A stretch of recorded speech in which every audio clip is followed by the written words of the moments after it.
Today's topic it's a good one. Getting there has been another challenge, shall we say.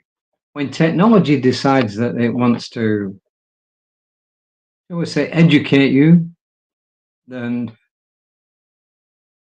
it does. Bottom line is the anyway, never mind. The bottom line is this.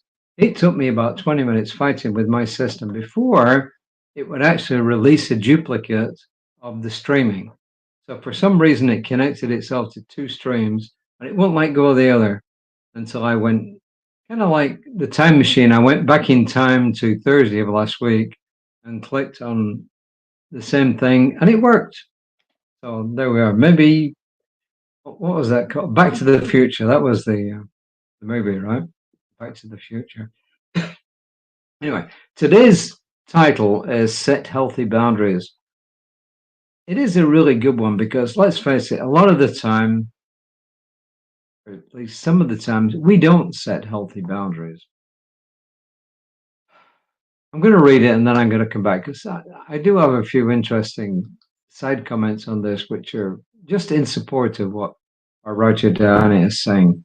The first quote is from somebody who lives in the Houston area, very famous person, well known, Brene Brown, and she said, daring to set boundaries is about the courage to love ourselves, even when we risk disappointing others. I had no idea why I'm yawning.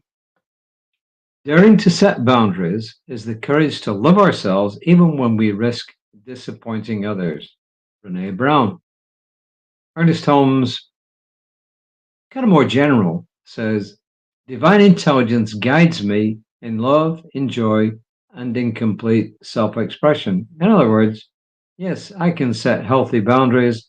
I don't have to be a yes person, but I've also got to respect other people, knowing that I can set my own boundaries without hopefully upsetting others to the best of my extent, or at least not going out of my way to offend them.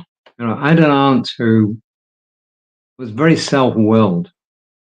In fact, she used to boss my uncle around. It was kind of wacky because she was 4 feet 10 and he was like 5 feet 10. And she used to boss him around. In fact, sometimes I'd say, leave him alone, let him make his own mind up. She knew how to set boundaries. Her problem was she didn't know how to do it without upsetting the world. So there is a difference, right? Which is what Ernest Holmes is saying. Yes, set healthy boundaries, but remember, love should always be there. Love does not mean like, right? And this is Dana who says, one lesson that came to me later in life is that it's okay to say no and to set healthy boundaries with people, including family members, employers, and friends. He says, if we are spiritually inclined and perhaps empathetic and compassionate by nature, we may spend a good deal of time trying to understand other people, why they behave in certain ways, what they need for happiness, and how we can help. There's nothing wrong with wanting to help people. For me, and this is Dana says, the problem comes when I allow abusive behaviors because I have empathy for someone's plight. The best thing I've done recently is to set healthy boundaries when someone's behavior became, became verbally abusive, and which included blocking a family member from my telephone number and from my social media accounts. And she goes on to say it wasn't easy. She says, my hands were shaking when I did so, which tells you the amount of fear built up over the years in this dysfunctional relationship. And yet I have not once regretted the decision. We can love people and have compassion for people and still take necessary steps to protect our own well-being. Only we can determine what kind of interactions we want in our lives. If the exchanges are not healthy, we need the courage to speak up for ourselves and to act accordingly. If we didn't have good role models growing up, we may also need to learn what healthy behavior and healthy communication looks like, not just in our families, but also in our places of employment and elsewhere. As Brené Brown says, we have to love ourselves enough to have the courage to set healthy boundaries. And as she, Diana, is implying here, it's not easy. Yeah, growing up, my mother didn't want to offend anybody. She was the total opposite of her brother's wife, the aunt I'm talking about. Complete opposite. My mother really didn't want to offend anybody. And of course, being of the guilt mentality and growing up as a super Catholic and having great respect, too great a respect probably for the priests and nuns, the ones who were administering corporal punishment to me, she wouldn't even dream of offending them, even when they were obviously in the wrong, completely in the wrong. That's wrong. What my aunt did on the one hand, where she didn't care, she upset, okay, how she said it, she was going to speak her truth, and that was the end of it. And then my mother's on the other end of the scale, where she'll roll over. Now, she was a really good woman, and she helped a lot of people, don't get me wrong. But she should have stood up for herself more.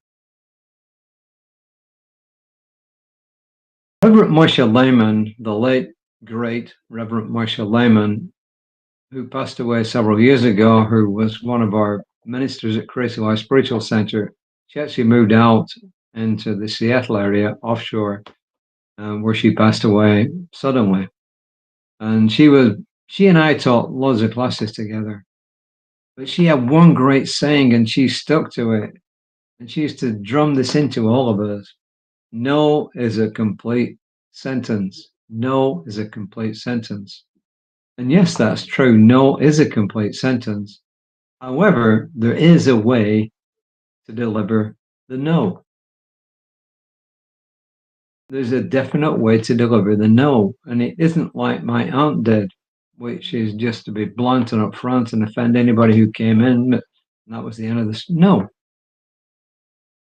So when people ask you, hey, could you just do this for me? And if it's really out of your way to do it, and really, really inconvenient, you could say, I would love to help you. However, I have this to do at that particular time. So maybe someone else could help you. We had a friend who, she was really a friend of my wife's.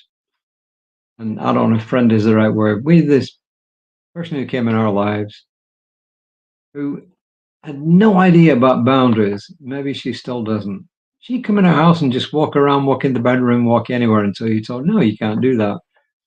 It's just not done here. Maybe, and the way to express it was, look, this may be okay in your culture. I don't think it was because she came from somewhere in Europe. But we don't do things like that around here. And we had to keep saying no. When we didn't roll over, we had to keep saying no. It was uncomfortable. We did. Eventually, she got the message and she has rolled out of our lives. But she was an example of someone she just didn't understand boundaries, you know. So, and there are people out. So the whole message is this: stand up for yourself. Yes. If it's appropriate to say no, say no. However, say no in an appropriate manner. So that's the lesson that I get from this. Say no, but say it in a way that, from your point of view, doesn't offend somebody else. So, pretty good lesson today, I think. Set boundaries. The affirmation, which it kind of underscores this, is I deserve love. I deserve happiness. I deserve to be treated with respect. The last one, especially. I deserve love. I deserve happiness. And I deserve to be treated with respect. And that is my prayer. And that is my treatment for this day as I declare And so it is. So look out tomorrow on Created by Spiritual Essentials Facebook page for Reverend Lisa Ryan around about 9:15. Look out for me somewhere around about 5 p.m. tomorrow evening. Yep, today got delayed. Life got in the way. And life sometimes does. But there you are. So my excuse is it's not always on Central Time. It's not always 5 p.m. Central Time. So until next time, hopefully at 5 p.m. Central Time, namaste.